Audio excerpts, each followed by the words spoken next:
ఇక్కడ కనిపిస్తున్న కాయలు తిని నా నాలుక చూడండి ఎలా అయిపోయిందో.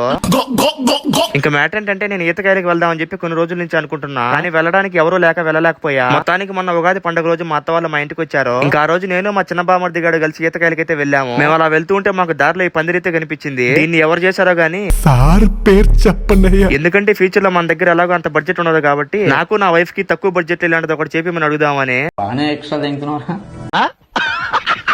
ఇంకా మన దరిద్రం గురించి తెలిసిందే కదా. నేను అదే పనిగా వెళ్ళినా కూడా అక్కడ ఒక చెట్టుకైతే కాయలు లేవు. సర్లే ఇంకా కొన్ని చెట్లు ఉన్నాయి కదా అని చెప్పి ఇంకో చెట్టు దగ్గరికి అయితే వెళ్ళా. అక్కడ చెట్టుకైతే కాయలు ఉన్నాయి కానీ అక్కడ వెళ్ళడానికి దారి లేదు. ఇలాంటి దరిద్రపు కొట్టి విధం నేను ఎక్కడ చూడలేదు. బేసిక్ గా మన జాతకం ఏంతేలే అనుకుని వెనక్కి వచ్చేస్తా ఉన్నాము. అంతలోనే మాకు ఈ నాగమల్లి చెట్టు అయితే కనిపించింది. ఈ చెట్టుకు ముళ్ళు చూడండి ఎలా ఉన్నాయో, ఒకరంతా గుచ్చుకున్నా గానీ అంతే సంగతిలో. అంతేకాకుండా ఈ చెట్టుకి మాగిన నాగమల్లి కాయలు కూడా ఉన్నాయి. ఇంకా ఒక కవర్ తీసుకుని ఎంత జాగ్రత్తగా ఒక 3 కాయలు అయితే కోసా. ఆ కాయలకు కూడా ముళ్ళు ఉంటాయి. అందుకే ఫస్ట్ ఆ కాయని తీసుకుని ముళ్ళంతా పోయేలాగా ఒక బండకేసి రుద్దా. ఇంకా తర్వాత ఆ కాయని తీసుకుని ఓపెన్ చేస్తే ఫుల్ రెడ్డిగా ఉంది లోపల. ఆ లోపల ఉన్న దాన్ని కొంచెం తీసుకుని నోట్లో వేసుకోగానే మా బామంతా చూడండి ఏమంటున్నాడో.